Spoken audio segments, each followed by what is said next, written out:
livro de Êxodo, no capítulo 12, onde a gente vai ver a temática de a Páscoa e a última praga. Então, convido os irmãos, né, a abrirem lá em Êxodo, capítulo 12, a partir do versículo 1. É um capítulo grande, e aí eu vou tentar abordar textos, assim, os trechos importantes, né, relevantes do texto, para a gente poder, nesses 60 minutos, poder ter essa abordagem e o aprendizado baseado em Êxodo, capítulo 12. Então, vamos lá. A Páscoa e a última praga. Pronto. O primeiro ponto que a gente vai abordar é a instituição da Páscoa. Olha só o versículo 1. Versículo 1 em diante. Diz assim a palavra do Senhor. Versículo 1, 12, 1. Disse o Senhor a Moisés e Arão na terra do Egito: Este mês vos será o principal dos meses, será o primeiro mês do ano. Falai a toda a congregação de Israel, dizendo: Aos 10 deste mês, cada um tomará para si um cordeiro segundo a casa dos pais, um cordeiro para cada família. Mas se a família for pequena, para um cordeiro, então convidará ele o seu vizinho mais próximo, conforme o número das almas, conforme o que cada um puder comer. Por aí calculareis quanto bastem para o cordeiro. O cordeiro será sem defeito, macho de 1 ano. Podereis tomar um cordeiro ou um cabrito e o guardareis até o 14º dia deste mês. E todo o ajuntamento da congregação de Israel imolará no crepúsculo da tarde.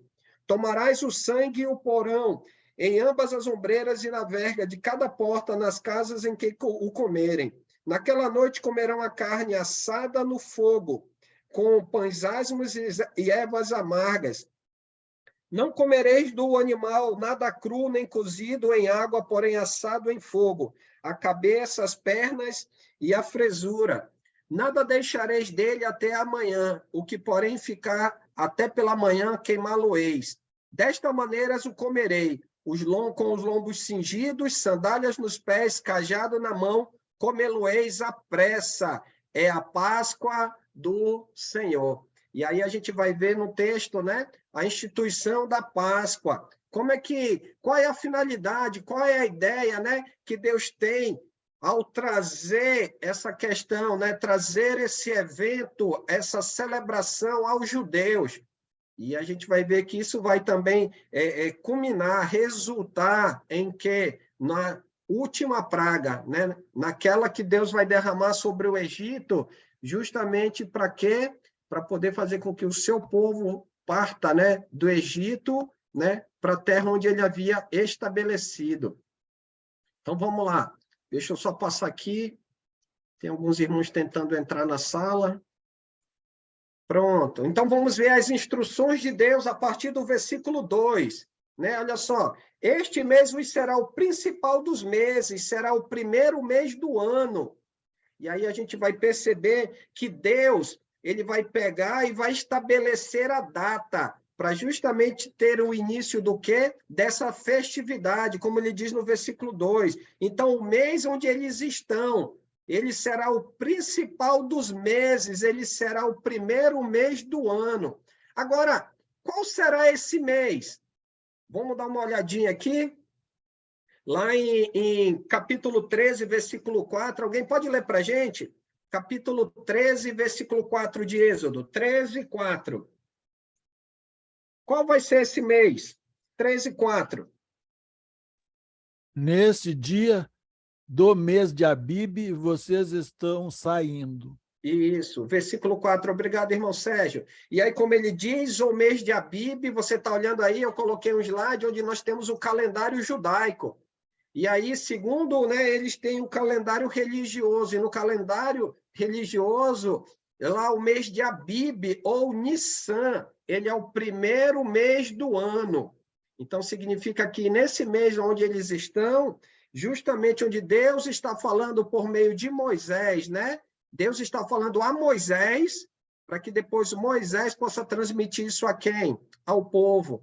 Então, quando ele faz a referência no versículo 2, este mês vos será o principal dos meses, será o primeiro mês do ano. E qual é esse mês? O mês de Abibe, né? E aí, olha o detalhe que ele vai trabalhar, passando aqui, irmãos.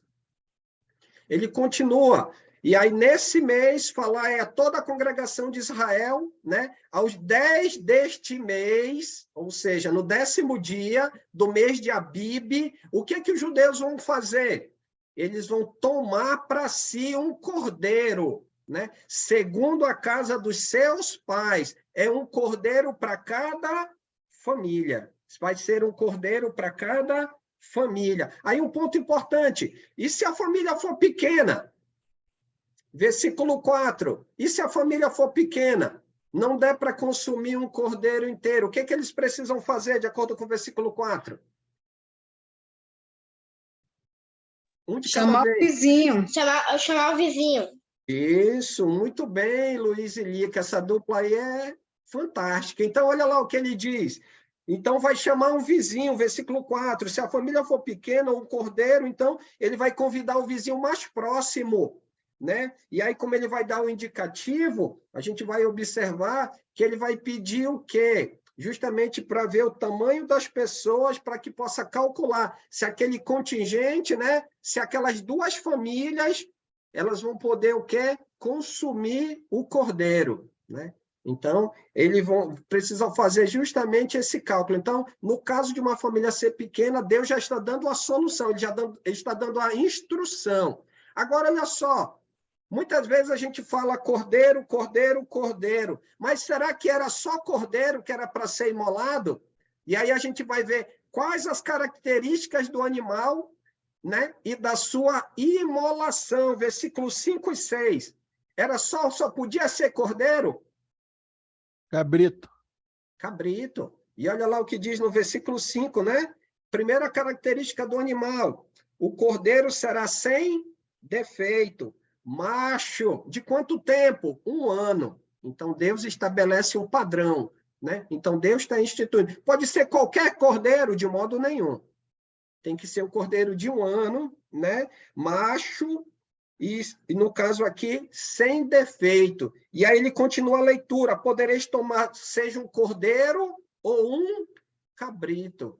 Então, nós precisamos ter essa ideia. Muitas vezes a gente fala do cordeiro, por exemplo, o próprio contexto do Novo Testamento, a gente já associa isso, né? A ideia do cordeiro, da expiação, por exemplo. Mas aqui na celebração da Páscoa, né? Eles faziam o quê? Eles assavam, como a gente vai ver já já, eles imolavam ou um cordeiro ou um cabrito, mas provavelmente seguindo a mesma característica: animal de 1 ano, sem defeito e macho. Não podia ser fêmea, macho. Então, para ficar muito claro.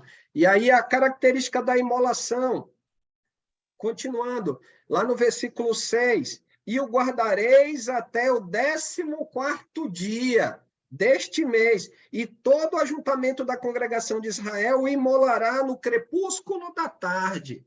Olha um ponto importante para a gente poder entender. Então, eles iam escolher o cordeiro de acordo com o versículo 3, eles iam escolher o cordeiro no 10º dia. 4 dias depois, ou seja, no 14º dia, eles iam o quê? Imolar. Ou seja, eles iam sangrar. Ele não era sufocado, ele era imolado, né? Então, ou seja, tinha o seu sangue derramado.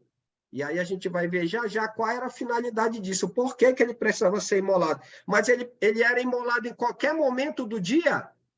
Não, ele era imolado no final da tarde, quando ele diz no crepúsculo da tarde, é no final da tarde. Então, olha só, ele já no final do dia, eles providenciariam o quê? A imolação, ou seja, a retirada do sangue. Eles cortariam, provavelmente, a parte do pescoço e recolheriam o quê?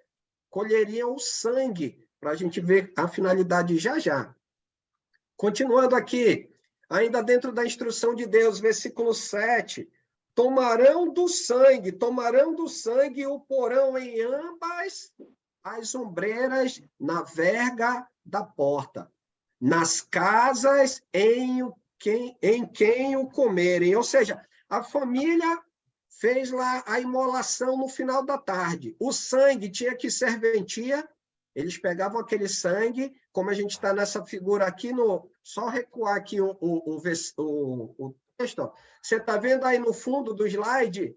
esse senhor pegando lá um pedaço de palha lá de isopo, como Moisés vai mesmo falar para o povo, e aí ele vai passar na vasilha onde está coletado o sangue, e ele vai passar na lateral da porta e na parte de cima, na verga e na ombreira, do que? Da porta. E aí a gente vai perceber de que forma, né? Então, isso eles precisavam para marcar a casa. E a gente vai ver já já. Deus vai dizer já já, vai instruir eles daqui a pouco, informando qual era a finalidade. Mas de que forma era para comer o cordeiro ou o cabrito?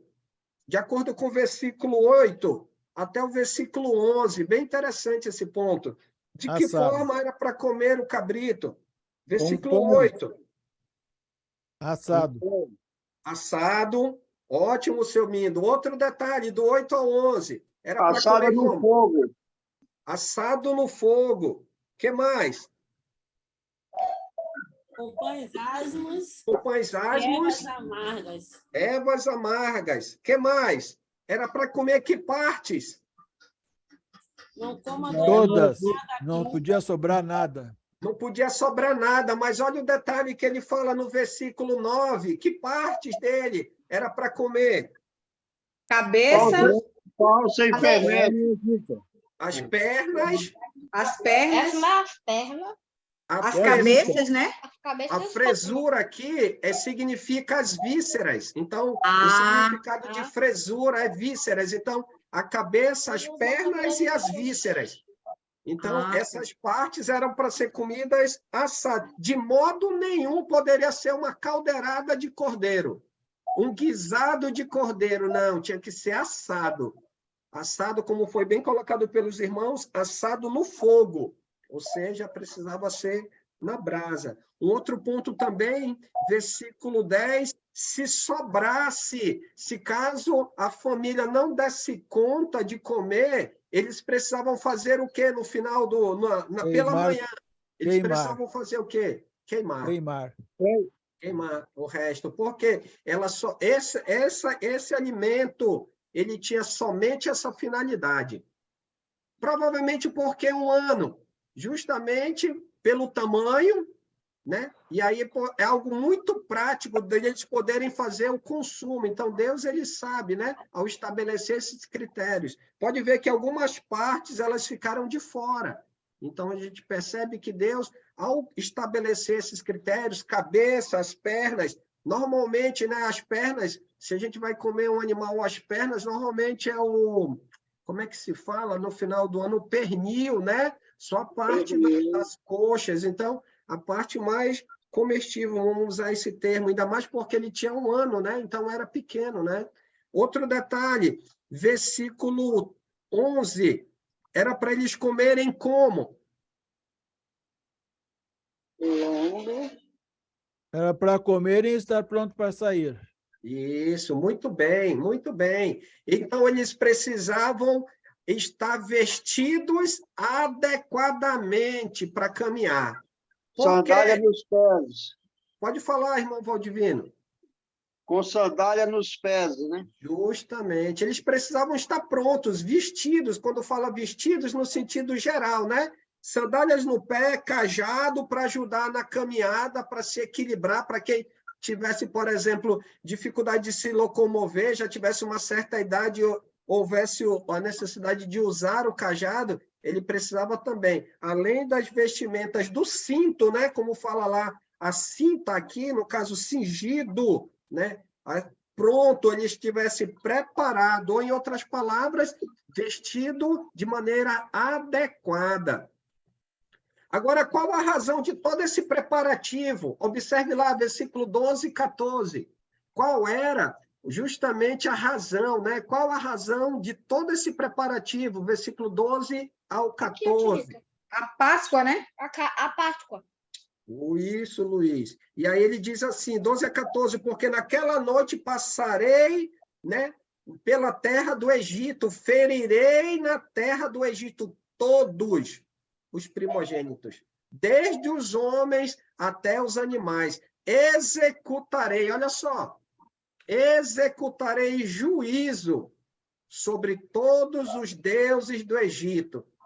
Se até então, né, alguém pudesse ter dúvida, não, eu acho que Deus, quando trouxe as pragas, não era para confrontar, né, as deidades, os deuses do Egito. Não, não era. Olha o que ele está dizendo agora. Essa daqui ele vai executar juízo sobre todos, porque não vai ter ninguém que possa impedir a ação de Deus sobre quem? Sobre o Egito. Nem os magos, nem o próprio faraó, nem os deuses. Porque, como ele diz no final do versículo 12, olha, observe aí, eu sou Yahvé, eu sou o Senhor. Quem é que tem o poder? É Deus. Se até aqui o faraó ainda não sabia, não conhecia, não tinha realmente certeza de quem é Deus, agora ele vai perceber quem é Yahvé, quem é o Senhor. Ele vai justamente ver isso de uma maneira extremamente drástica, considerando justamente o quê? A sua postura. Agora, olha só, nesse ponto, versículo 13, Deus ele vai explicar para os judeus por a causa ou a razão de passar o sangue nas portas. E qual é a razão, de acordo com o versículo 13? Qual é a razão? Versículo 13. O sangue terá A casa que estiver o sangue, eles passam adiante, né? Uhum. E olha o que ele diz, versículo 13, o sangue vos será por sinal nas casas em que estiverdes. Quando eu vi o sangue, passarei por vós. Por cima. E aí ele vai passar por cima. Isso mesmo, dona Hilde. Esse é o ponto. E aí, qual é a ideia da Páscoa, né? A ideia da Páscoa, a palavra hebraica, Pesach, é passagem, passar por cima. E é justamente a ideia que nós estamos vendo no versículo 13. É a ideia que estamos observando no versículo 13, quando ele diz, ó, o sangue vos será por sinal nas casas em que estiverdes. Quando eu vir o sangue, passarei, olha, observa, ele vai passar por vós. Então, olha só, por que que eles vão celebrar Páscoa? Porque Deus vai passar. O juízo de Deus, por causa do sangue do cordeiro de um ano, macho, sem defeito, ele vai passar sobre. Não vai haver juízo sobre a casa de quem? Sobre a casa dos israelitas. Mas e a casa que não tiver o sangue do cordeiro? Aí sim, vai vir o juízo de Deus. E olha só o versículo 12, como o próprio Deus diz, executarei juízo sobre todos os deuses do Egito, ferirei na terra do Egito todos os primogênitos. Então, olha só, e como ele próprio diz, passarei por vós, final do versículo 13, passarei por vós, e não haverá entre vós, preste atenção, praga destruidora, quando eu ferir a terra do Egito. Então, a praga destruidora é para quem? A praga destruidora é para aqueles que não conhecem a vontade de Deus, ou seja, aos egípcios, a todos, sejam homens, sejam animais. Sendo primogênito, vai acontecer o quê? Vai morrer.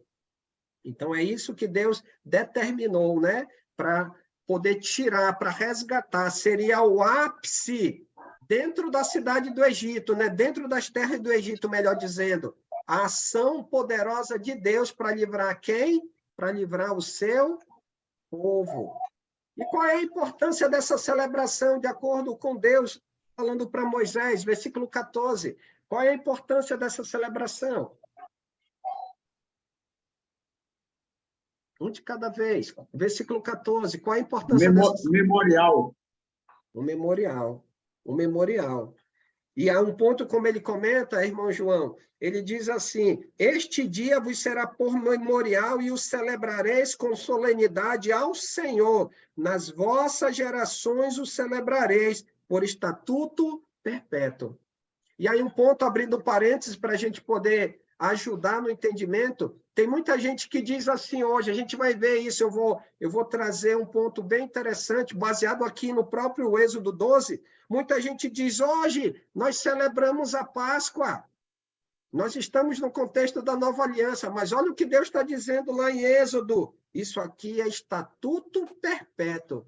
Ou seja, tem que cumprir sempre, independente se faz parte da velha ou da nova, se é judeu ou não é, ou é gentio, né? Se você é povo de Deus, você precisa celebrar a Páscoa, mas não é isso que o texto está dizendo. A gente vai até observar que lá, no finalzinho do capítulo 12, ele vai dizer que incircunciso nenhum comerá dela. Mas eu vou trazer uma abordagem mais para frente, ainda aqui nesse primeiro ponto, no finalzinho do primeiro ponto. Mas um ponto que a gente pode observar, essa é uma celebração que ela é restrita a quem? Aos judeus. No caso aqui, israelitas, né? Os descendentes de Israel, porque até então eles não são ainda, né, povo, eles já são uma família. Aqui nós estamos no contexto histórico, ainda no chamado período patriarcal. Por isso que são israelitas, porque são descendentes de quem? Descendentes de Israel. Lembra lá, quando nós estudamos em Gênesis, a chegada de Israel, quando o seu filho José era governador na terra do Egito, e a quantidade, né, de pessoas da família de Israel que adentraram o Egito, e por lá, como a gente vai ver, permaneceram 430 anos. Então, a importância dessa celebração é que ela é um memorial para os judeus, né, para os israelitas, onde eles vão celebrar solenemente a quem? Ao Senhor. E para nós, no contexto da nova? Para nós, no contexto da nova, ela é uma figura, ou como diz na linguagem teológica, é uma tipologia, ou seja, ela é uma ideia, uma sombra que vai transmitir no contexto da nova uma figura, né? A complementação dela é refletida em quem? Em Jesus. Só que agora um cordeiro perfeito, o cordeiro que não é mais um animal, mas é Deus em forma de homem, que ele veio e entregou a sua vida como um sacrifício, né, em favor de todos. E mediante o seu sangue, o juízo de Deus um dia, quando vir, vai passar sobre quem? Sobre aqueles que têm sobre a sua vida o sangue de quem? O sangue de Jesus. Diga, Giovanni, você ia perguntar ou comentar, mano? Não, é que tu fez um comentário, eu fiquei com dúvida, mas depois tu fez um novo comentário e corrigiu o que tinha colocado. Eu tinha entendido que tu tinha falado que o perpétuo era até para nós hoje, não. Não, Mas tu corrigiu aqui. Tá, não, eu comentei nessa parte que tem muitas pessoas hoje, né, que quando leem a expressão estatuto perpétuo, trazem para o contexto da igreja, porque perpétuo na cabeça deles é que não tem fim, né? O significado correto do perpétuo no grego é perpétuo até que venha uma nova norma. No hebraico, isso. E veio a nova norma que em Jesus Cristo, a ceia. Então, tranquilo, então. Eu gosto de trabalhar a ideia de perpétuo, tipo alguém que é condenado, um criminoso, um serial killer que é condenado a uma prisão perpétua. Ele morre. Ele continua ainda pagando a pena dele? Não, ele morreu.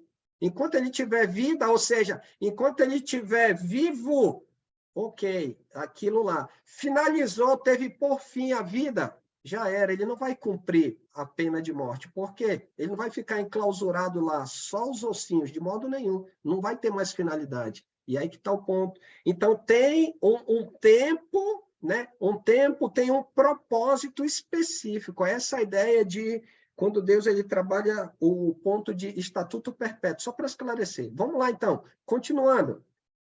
Vamos verificar aqui, dentro desse contexto da Páscoa, já ouviu falar na chamada Festa dos Pães Asmos? Então, vamos ver a Festa dos Pães Asmos e a Páscoa, e ver a instrução que Deus dá. Versículo 15, ele diz assim, 7 dias comereis pães asmos, logo ao primeiro dia tirareis o fermento das vossas casas, pois qualquer que comer coisa levedada, desde o primeiro dia até o 7º dia, esta pessoa será eliminada de onde? De Israel. Então, não tem o fato de estar na própria celebração da Páscoa, aí a gente vai ver em que momento se inicia a celebração da Páscoa. Então, quando e como seria celebrada essa festa? Versículo 18, observe lá comigo. Versículo 18, quando é que iniciaria a chamada Festa dos Pães Asmos? 18, desde o dia 14 do primeiro mês, à tarde comereis pães asmos até a tarde do dia 21 do mesmo mês. Lembra lá? Só para marcar na nossa memória, para ter esse entendimento, muitas vezes, eles escolheriam o cordeiro no dia 10. No dia 14, no final da tarde, eles imolariam o cordeiro. Só que nessa mesma tarde, do dia 14, já dava início o quê? A chamada festa dos pães asmos. Então, eles poderiam comer comida fermentada? De modo nenhum. Então, fermento já precisava ficar fora da casa deles. Como ele mesmo trabalha no capítulo 12, versículo 19, olha só, acompanhe aí. Por 7 dias não se acha nenhum fermento nas vossas casas, ou seja, do dia 14 até o dia 21 do primeiro mês de Abib ou Nissan, porque qualquer que comer pão levedado será eliminado da congregação de Israel, tanto peregrino como natural da terra. Nenhuma coisa levedada comereis em todas as vossas habitações, e comereis pães asmos. O que é pães asmos? Pão sem fermento, ou seja, só a massa, aquela bolachona, né? Aquela massa de trigo, mas sem fermento. E olha um ponto também interessante no versículo 16, ele diz que no primeiro dia e no 7º dia dessa semana, dessa festa dos pães asmos, eles teriam uma reunião santa, né? Essa expressão, a reunião santa, está na NVI. Na ARA, ela fala Santa Assembleia, ou seja, eles iam fazer uma adoração. Quando? No primeiro dia e no 7º dia no final dessa semana, ou seja, no primeiro dia e no último dia da festa dos pães asmos. E aí a gente pode perceber justamente que, às vezes, nós não temos um entendimento correto, né? Então, ela iniciava no primeiro dia da celebração da Páscoa. Então, a Páscoa, ela era o início do quê? Justamente da festa dos pães asmos, que tinha duração de 7 dias. Então, antes mesmo de eles comerem o chamado cordeiro ou cabrito, eles já estavam sem fermento, sem massa fermentada em casa. Então, se à tarde do dia 1º, ou seja, do dia 14, que era o primeiro dia da festa dos pães asmos, eles já não poderiam comer pão com fermento, somente pães asmos. Por isso que na celebração da Páscoa é o quê? O cordeiro ou cabrito, o pães asmos e a erva amarga. Olha os ingredientes lá que eles iam poder, assim como diria o prato, né? Os pratos que eles poderiam aproveitar ou celebrar eram somente esses, né? Os pães sem fermento, as ervas amargas e o cordeiro ou cabrito. E aí vem um ponto que eu comentei há pouco, Giovanni, sobre a questão lá, o estrangeiro, escravo, o assalariado e a Páscoa. Capítulo 12, versículo 43 a 50. Eu vou pegar essa parte final e depois a gente volta para o meio. Porque, olha lá, versículo 43 diz assim, disse mais o Senhor a Moisés e a Arão, esta ordenança da Páscoa, nenhum estrangeiro comerá dela. Gentio poderia comer, celebrar com os judeus? De modo nenhum. Haveria como essa pessoa comer, a gente vai ver já já. Mas, naturalmente, né, ele não comeria. E ele vai dizer o seguinte, versículo 44. Versículo 44, diz assim, porém, todo escravo comprado por dinheiro, depois de o terem circuncidado, comerá dela. Agora, olha uma diferença. Versículo 45, o estrangeiro e o assalariado não comerão dela. Pera lá, como é que o escravo vai comer e o assalariado não vai? Provavelmente o assalariado era alguém que eles pagavam, tipo assim, alguém que está cooperando, vamos colocar assim nesse sentido. Eles estão cultivando algo e vão contratar uma mão de obra. Então, ele é temporário, né? Então, ele vai pagar, ele não faz parte da propriedade. O escravo, por sua vez, não. Ele é propriedade, já que ele fez a aquisição, ele comprou o escravo. Lembra? Abraão, lá no capítulo 17, 21, Gênesis 21, quando Abraão, Deus ele diz que Abraão ele estabelece a circuncisão por meio da aliança, correto? E aí o que Abraão faz? Ele pega todos os que estão debaixo da sua casa, homens, a partir de 8 dias de idade para cima, e o que eles vão passar? Todos serão circuncidados. Eu lembro muito bem nessa aula que o texto, inclusive, diz: aquele escravo ou aquela pessoa que não for circuncidada, ela vai ser o quê? Eliminada, ela vai ser morta. Então, olha só. Então, um judeu fez a aquisição de um escravo, o que vai acontecer? Ele precisa ser circuncidado. Por quê? Porque justamente ele faz parte da propriedade. Diga, Neves. Hoje nós temos o juízo, né? No Novo Testamento, né? Aquele irmão que participa da ceia, né? De maneira indigna, traz para si o juízo do Senhor, né? Eu acho que é mais ou menos parecido com esse contexto aqui também, não é? Isso, porque lá na ceia é um ponto bem interessante, como você comentou, e muito obrigado por ter trazido, Neves, porque, por exemplo, já imaginou quem é o ponto alto da ceia? Jesus. E aí o discípulo, no momento que ele está adorando, ele não sabe por quê, ou então ele não valoriza, ele não celebra a entrega do corpo de Jesus e o sangue. O que vai passar se ele continua fazendo isso continuamente? É uma possibilidade de ele se afastar de Deus ou de ele ficar mais forte? De ficar mais fraco, né? De ele se afastar de Deus. Logo, o que vai acontecer? Como o próprio Paulo, né, orienta a igreja lá em Corinto.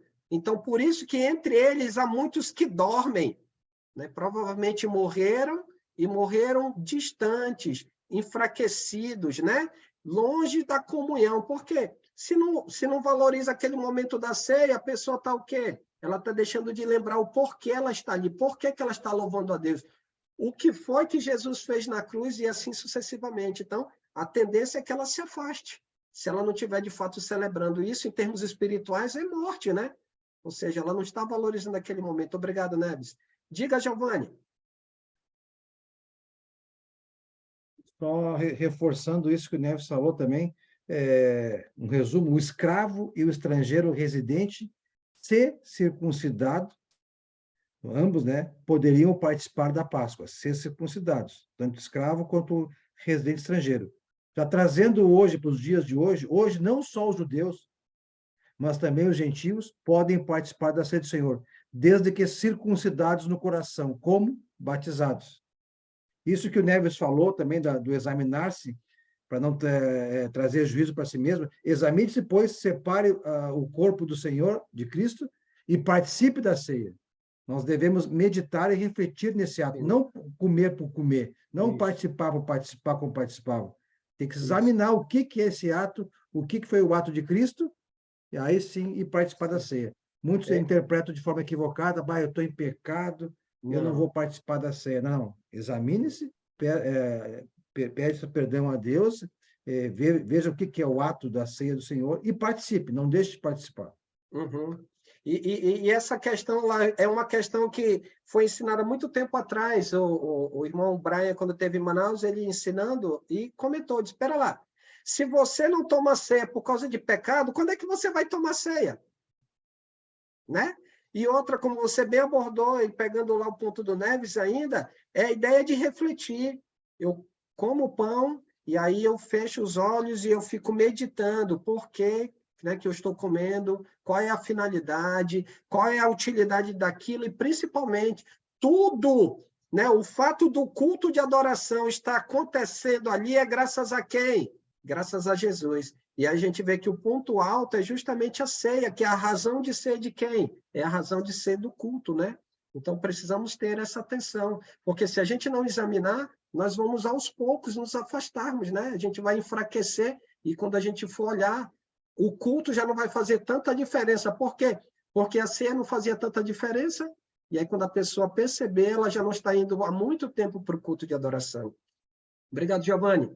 Então, se o estrangeiro desejasse celebrar a ceia, o que é? Desculpa, de celebrar a Páscoa, eu estava com a ideia da ceia na cabeça aqui, 44, 45, como a gente observou, então seja ele circuncidado.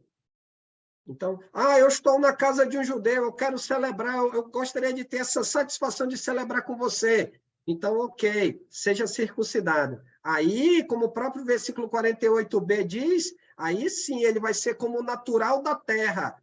Ou seja, ele vai passar agora, né, a se submeter à lei. Em razão disso, agora ele pode celebrar o quê? Não isso mais para frente, mas no sentido de ele, desculpem o termo da lei, mas trabalhando no sentido de que agora ele faz parte dos israelitas, ele está debaixo da aliança de Deus com Abraão. Lembra lá, capítulo 21 de Gênesis? E aí ele está debaixo dessa aliança. Então, faz parte da descendência de Abraão, logo é necessário que ele seja circuncidado, e aí, claro, ele pode se submeter ao quê? A ceia, aliás, desculpa, a Páscoa. Eu fiquei com a ceia fixada aqui na minha cabeça. Continuando. E um ponto que eu até li, versículo 48, na terceira parte, ele diz, mas nenhum incircunciso comerá dela.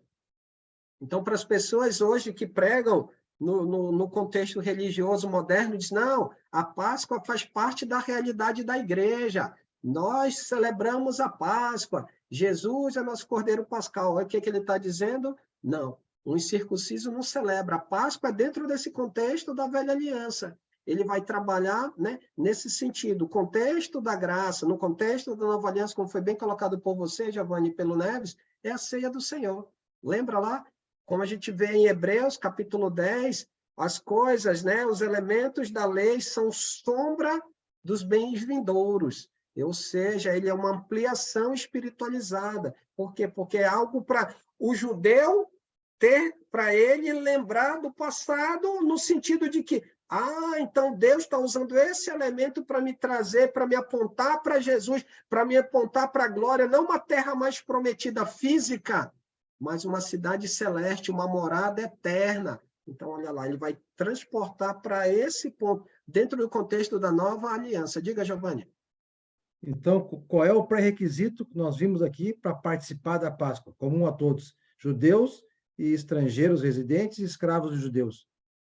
Isso. No caso, o escravo, ele era propriedade, ele naturalmente era circuncidado. Um estrangeiro, ele desejava comer a Páscoa, ele precisa ser circuncidado, aí ele passa a ser, justamente, como ele diz aqui no 48, o natural da terra. O assalariado, não. Ele era só um prestador de serviço, né? Ele fazia pleito e tudo mais. O pré-requisito é a circuncisão na carne, no prepúcio. Justamente. Qual é o pré-requisito para participarmos da ceia hoje? Romanos 2, 29. Isso. 2, 28, 29. A presença do Espírito Santo. Isso. Nós temos circuncisão no coração. Presença do Espírito Santo que temos quando nos batizamos. Então, essa é a diferença. Sim. Obrigado, Giovanni. E aí, no nosso segundo ponto, né, ele é bem curtinho, a chamada morte dos primogênitos, versículo 29 diz assim, e aconteceu que à meia-noite feriu o Senhor todos os primogênitos da terra do Egito, desde o primogênito do faraó, que se assentava no seu trono, até o primogênito do cativo. Aí, claro, ele vai falar dos animais e tudo mais, mas aqui é o ponto, quando Deus ele fala lá no versículo anterior, ele diz que ele vai ferir todo o Egito. E aí, como a gente percebe, qual é a dimensão, então, do ferir de Deus sobre o Egito? Olha lá, versículo 30. Levantou-se o faraó de noite, ele, todos os oficiais e todos os egípcios, e fez-se grande clamor no Egito. Por quê? Pois não havia casa em que não houvesse morto. Olha aí o tamanho. Olha agora, será que as pessoas dentro do Egito, será que lá no palácio, o faraó sabe quem é Iavé, Giovanni? Né? Interessante. Será que eles sabem agora? Será que agora ele, pera lá, agora, como é que passaram pelos meus seguranças e conseguiram atingir o meu filho? E um ponto que a gente vai observar, o que fez o faraó, observe lá, versículo 31 ao 33, o que fez o faraó e o povo do Egito em relação ao povo, aos israelitas. Perceba bem, 31. Desculpem, 31. Então, naquela mesma noite, o faraó chamou a Moisés e Arão e lhes disse, levantai-vos, saí do meio do meu povo, tanto vós como os filhos de Israel, ide, servi ao Senhor como tendes dito, levai também convosco as vossas ovelhas e vosso gado, como tendes dito, ide-vos embora, abençoai-me também a mim. agora vão-se embora, vão-se embora. Por quê? Porque agora ele viu a mão poderosa de quem? A mão poderosa de Deus. Só que essa foi a reação somente do faraó? Não. A reação do faraó, como a gente viu no versículo agora no 30, né? Que não havia casa em que não houvesse morto. Olha a reação do povo egípcio, versículo 33. Os egípcios apertavam o povo, apressando-se em lançá-los fora da terra, pois dizia: todos morreremos. O que diz aí na NVI, Giovanni? Eu achei bem interessante a tradução da NVI, versículo 33. Lê para a gente, por favor. 12:33. Os egípcios pressionavam o povo para que se apressasse em sair do país, dizendo: todos nós morreremos.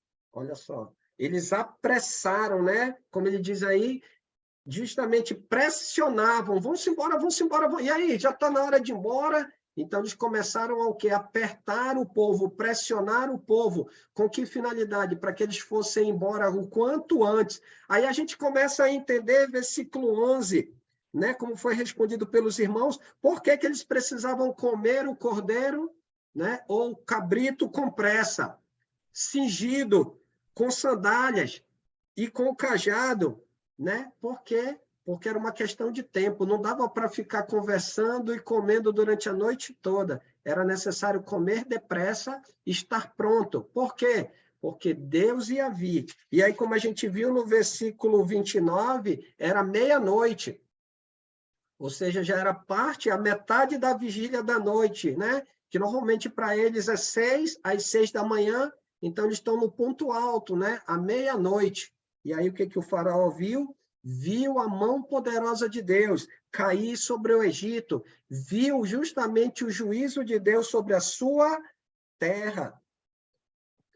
E aí o que o povo faz? O povo de Israel, versículo 34, né? Baseado lá no versículo 20, quando diz no versículo 20, a gente leu ainda há pouco, nenhuma massa levedada comereis em todas as vossas habitações, comereis pães asmos, ou seja, pão sem fermento. E aí o que o povo fez? Ele começou a pegar, já que o faraó estava mandando eles embora, eles não poderiam deixar para trás o quê? A massa do pão. E é justamente o ponto que ele está estabelecendo aqui, deixando claro, porque eles não tinham nada. E aí eles precisavam levar alguma coisa. E aí eles iam levar o quê? A massa. Estava levedada essa massa? Versículo 34. O povo tomou a sua massa antes que levedasse. Lembra? Qual é o período que eles estão? A partir do momento do dia 14, nos próximos 7 dias, eles estão no período do quê? Da festa dos pães asmos. Ou seja, eles não podem comer o quê?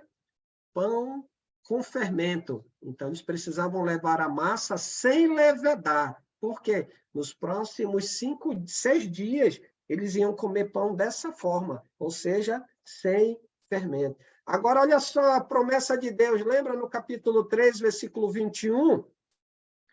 Só um pedacinho, é 21 e 22, mas eu peguei aqui o 21, porque ele diz lá, e darei mercê a este povo aos olhos dos egípcios, e quando sair, diz, não será de mãos vazias. E aí o ponto que a gente vai observar no versículo 35, mediante a promessa que Deus havia estabelecido, olha o que fez o povo de Israel. Versículo 35, 12:35. Fizeram, pois, os filhos de Israel conforme a palavra de quem? Conforme a palavra de Moisés. E pediram aos egípcios objetos de prata, objetos de ouro e roupas. Então, os egípcios já querendo que o povo de Israel fosse embora, o que eles fizeram? Eles começaram a dar, a entregar. E um ponto que a gente observa, versículo 36, é que o Senhor fez que o seu povo encontrasse o quê diante dos egípcios? Favor. 36, e o Senhor fez com que o seu povo encontrasse favor da parte dos egípcios, de maneira que estes lhes davam o que pedia. E aí o termo que ele usa no finalzinho é despojaram a quem? Despojaram os egípcios. O que os egípcios queriam? Que eles fossem embora. Nós podemos ir embora, mas aí nós precisamos dessa ajuda. Tem roupa? Tenho. Tem isso? Tenho. E aí, o que eles podiam fazer para se livrar do povo de Israel, o que eles fizeram? Eles concederam, né? Eles foram despojados por meio do povo de Israel. Versículo 37. Nosso terceiro ponto é a saída dos israelitas do Egito. Assim partiram os filhos de Israel de Ramsés para Sucote, cerca de 600.000 a pé. E aí um ponto, acho que o irmão Serginho até comentou, né? Cerca de mais ou menos 600 homens. E o próprio Moisés deixa claro que não foram contadas nem mulheres, nem crianças. Nem mulheres, nem crianças. Então, alguns estabelecem em torno de 2 milhões, 2 milhões e poucos, em alguns levantamentos, alguns colocam a quantidade aproximada de 3 milhões, não dá para precisar, mas o ponto que sabemos eram 600.000 homens. E aí, considerando o contingente de mulheres e crianças, provavelmente tinha bem mais pessoas. Agora, uma característica bem peculiar aqui do texto. Naquela noite, só saíram apenas os israelitas? Versículo 38.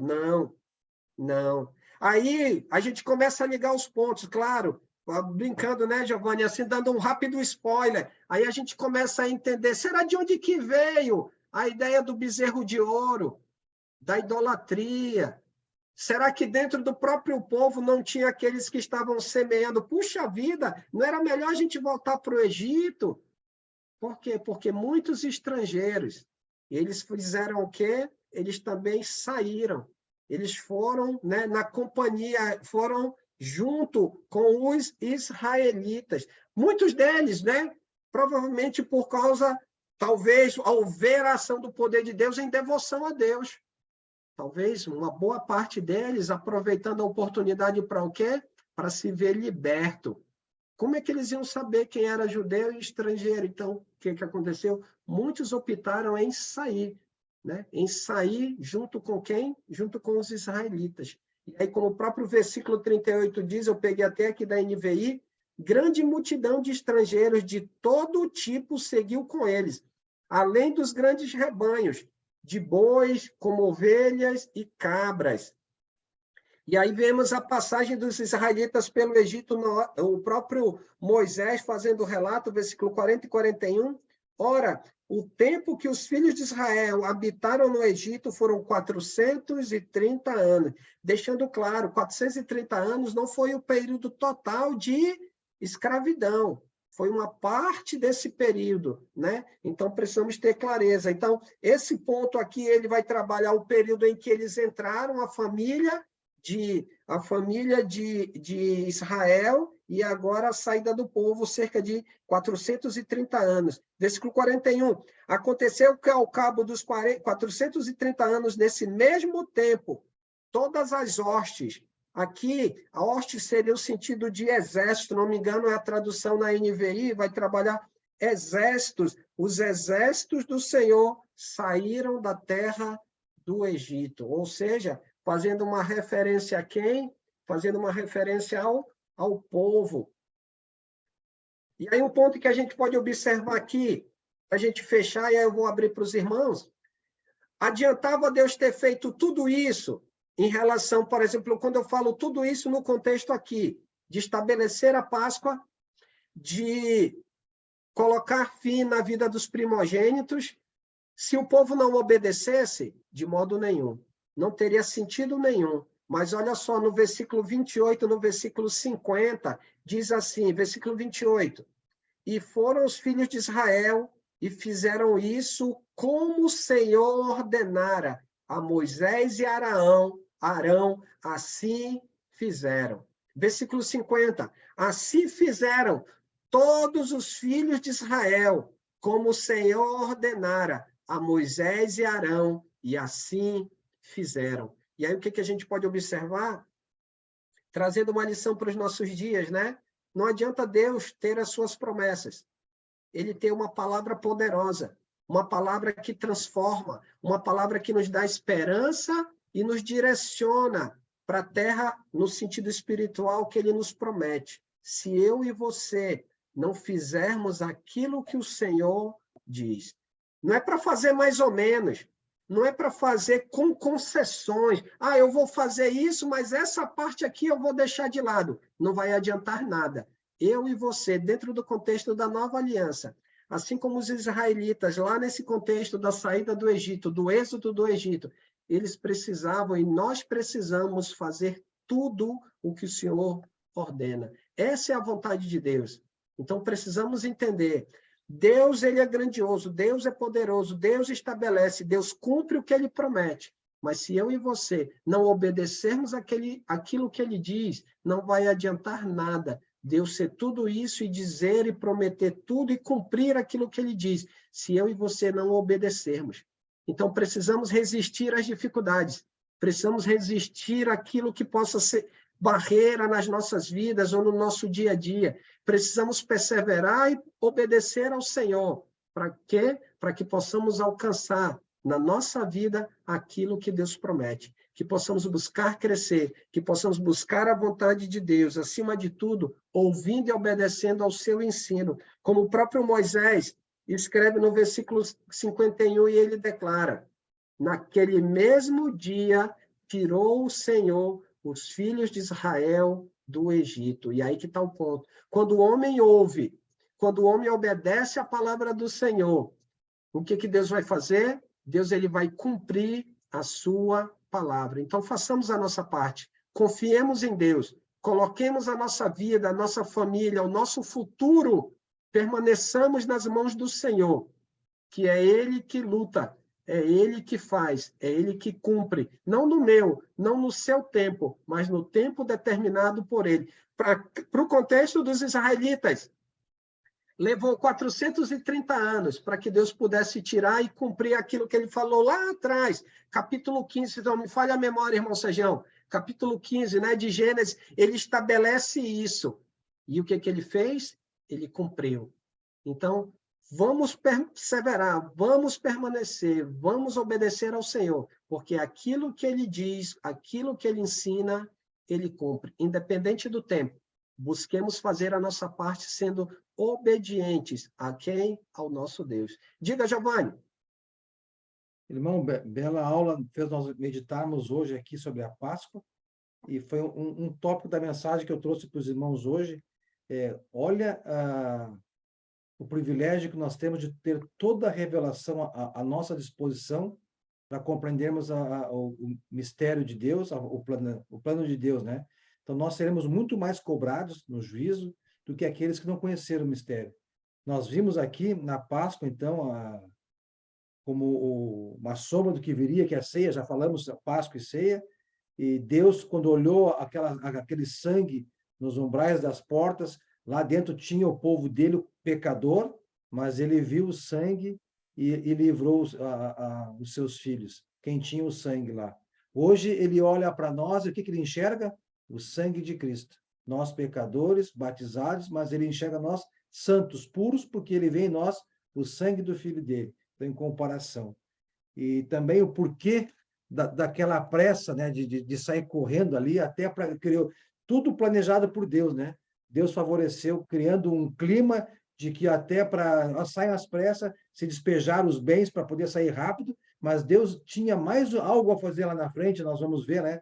Que é a travessia do Mar Vermelho. Então, o povo de Israel tinha que pegar uma distância para chegar ao Mar Vermelho antes que Deus vai endurecer o coração do faraó, lá no 14:8, e o faraó vai perseguir o judeu. Olha que borrada que eu fiz, mandei os meus escravos embora, vai perseguir os judeus, Deus endurecendo o coração dele, para mostrar para o faraó mais uma obra do quem é o Deus, né? Vai atravessar o Mar Vermelho, vai fazer o povo dele ser batizado. Como Paulo disse lá em 1 Coríntios 10:2, onde, através de Moisés, os israelitas, né, foram batizados na nuvem e no mar. Então, aqui houve o batismo do povo de Israel. Também aprendemos na aula do Enio Júnior, quando Josué, na segunda geração, porque a primeira Deus quis... não, esse povo é muito murmurador, Moisés. Eu vou exterminar com esse povo aqui e vou fazer uma nova geração a partir de ti. E Moisés suplicou, não, O Senhor vai ficar conhecido por ter tirado o povo do Egito, mas não ter conseguido levar à terra prometida. Não faça isso. E Deus disse a Moisés, nós vamos ver lá na frente também, não, então eu vou te escutar, mas esse povo, essa geração não vai entrar. Vai entrar os filhos deles. E lá, quando Josué atravessou o Rio Jordão, parou um lado do rio, deu sequência, eles atravessaram e foram batizados a nova geração através de Josué. Então, nós que estamos vendo tudo isso, estudando, aprendendo com os irmãos de Manaus aqui, espero que continue toda a sequência da história bíblica, para nós é muito fácil, muito prático, conhecemos a verdade. E vimos ontem na lição do Josué, relembramos, né, que nós temos que ter uma consciência cristã. E a consciência cristã se dá com o conhecimento através do Evangelho. A fé, como diz o Ender, nós temos que Pedro, a fé atrelada à virtude, a virtude, o conhecimento, domínio próprio, a perseverança, a piedade, a fraternidade, o amor, até que estejamos plenos para entrarmos no céu, né? Então, não há desculpas e, infelizmente, irmãos, pasmem. Pasmem não, porque está na Bíblia, né? Jesus disse, né? Que teremos, mesmo dentro do corpo de Cristo, irmãos que não estão fiéis. Mas quem vai julgar é Cristo, ele que vai separar o joio do trigo. Naquela semente lá, os que estão crescendo no meio dos espinhos. A gente fica triste, a gente sofre, a gente vê coisas que a gente fala, mas a consciência deles não é na base do conhecimento, é a consciência mundana e acho que estão certos. Só nos resta orar para que eles tomem conhecimento da verdade. Muito obrigado pela aula de hoje e parabenizo aí Manaus por essa sequência de estudos. Vamos embora. Até Cristo voltar. Graças a Deus. Irmão Sérgio. Só para confirmar o versículo que tu falou, que é Gênesis 15 mesmo, versículo 13 e 14. Tá? Obrigado, irmão Sérgio. Mais algum irmão? Comentários ou perguntas antes de a gente fazer a oração final? Como diz o Enio, né? Quando todo mundo fica em silêncio assim, Giovanni, ou todo mundo entendeu, o professor não... Ótima aula, todo mundo entendeu. Graças a Deus, não, graças a Deus. A honra, a glória, o dom, é tudo dele. Amém. Eu brinco que eu sou só a chave de fenda, na mão de Deus. Diga, Davi. Ela foi boa. E também porque o texto é longo, né? Se a gente ficar fazendo observações, aí é longo. Eu tentei explorar os pontos mais importantes, assim. Muito obrigado, mano. Não é porque você muito me bem acompanhado, não. aplicado a aula, viu, Alessandro? Deus abençoe esse talento que ele te deu e continue sempre aumentando mais e mais a sua fé e todas as nossas fés. Amém, amém. Graças a Deus, irmão. Então, irmão Sérgio, a oração final. Obrigado a todos pela participação e vamos perseverar, vamos continuar aí resistindo e aprendendo, né? Eu tenho aprendido, eu já ensinei outras vezes esse capítulo e outra vez que a gente estudou na escola bíblica e hoje eu aprendi detalhes que eu não tinha aprendido da outra vez. E é isso que me fascina na palavra. Faltou só uma pergunta minha, Alessandro. Diga, por que o faraó não morreu? Por que o faraó não morreu? É uma pergunta muito importante essa. Porque ele precisava ver o tamanho do estrago, né? Eu acho que era para ele ver o tamanho da mão de Deus sobre o Egito. Segundo a história, é história, não está na Bíblia. O faraó é o faraó Amenhotep II. Ele não era o primogênito, por isso que ele não morreu.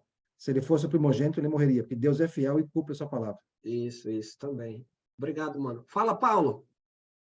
Eu cheguei um pouquinho atrasado. Aqui no 46, é interessante aqui, o cordeiro deverá ser comido numa só casa. Não levem nada da carne para fora da casa, nem lhe quebrem nenhum osso. É interessante essa parte, né? Jesus não teve nada quebrado quando ele foi morto, né? E eles, naquela época, né, quebravam o joelho daqueles que eram crucificados, né? Foi o cordeiro perfeito, né? Interessante. Olha um comentário que eu ia fazer dentro dessa... Obrigado, o Alessandro deu essa aula na quinta-feira. Eu ouvi o vídeo, acho, hoje ou ontem. Da quinta. A pressa da Páscoa chegando, a pressa do sábado, né? O sábado de descanso. Isso. E ele Aqui? trabalha essa ideia mesmo. Obrigado, Paulo. Irmão Sérgio, muito obrigado, irmãos, mais uma vez. Oremos então, irmãos. Senhor, nosso bom Deus e Pai, Senhor querido Deus amado, chegamos na tua presença agora, te agradecendo por esta aula que o nosso professor Alessandro deu, uma aula edificadora, que nós podemos juntar muitas vezes com a aula, os estudos do Novo Testamento, Pai, e assim nós fica muito mais fácil nessa nossa caminhada.